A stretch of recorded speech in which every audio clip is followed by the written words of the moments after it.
In this video, I show you that an AR1 process is nothing else than a constrained MA infinity process. Now, going through the derivation helps you to gain traction in basic ARMA manipulations. And I believe it also adds valuable intuition on why all past shocks matter for an AR1 forecast. So let's start. We assume a zero mean variable, which we call xt, follows an AR1 process. So we write that as in this next equation here. Xt equals phi times xt minus 1 plus an epsilon t, and the epsilon t is the white noise process. Now our goal is to rewrite that AR1 structure as an MA infinity structure, meaning as an infinite sum of previous epsilon shocks. So here's how we do that. We now substitute recursively the AR1 structure into all the x variables on the right hand side. Now let's start first. We have xt on the left equals phi times, and now you rewrite xt minus 1 as an AR1 process, which will be phi xt minus 2 plus epsilon t minus 1. And now you add the original epsilon t.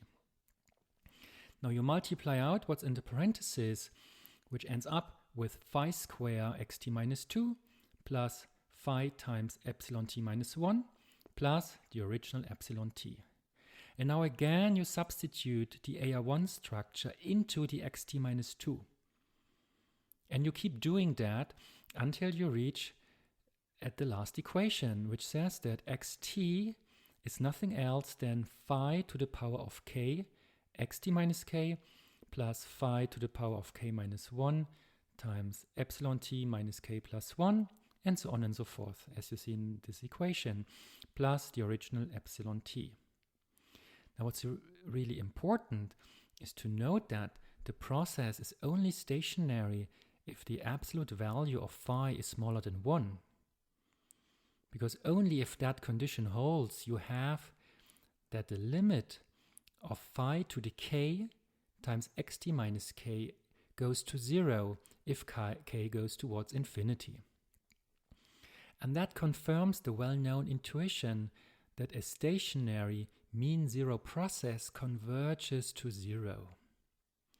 If you now put everything together that we have just said, you see that the AR1 process for xt can be re-expressed as a constrained MA infinity process as shown in the next equation.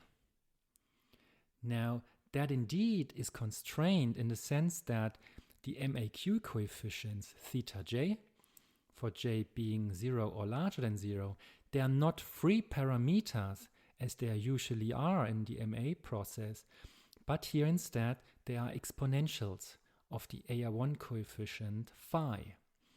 Therefore, we really have that the theta j equals phi to the power of j being equal or larger than 0. So now we kind of established that the AR1 process can be rewritten as that constrained MA infinity process. So what do we take from that exercise? Well, I want you to take away 2 points. First, assuming that a time series such as a return follows an AR1 structure, assumes at the same time that the current realized value of the return equals the weighted sum of all past return forecast errors.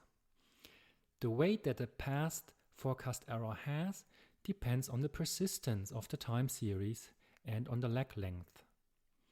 Note that the most recent shock has a weight of 1.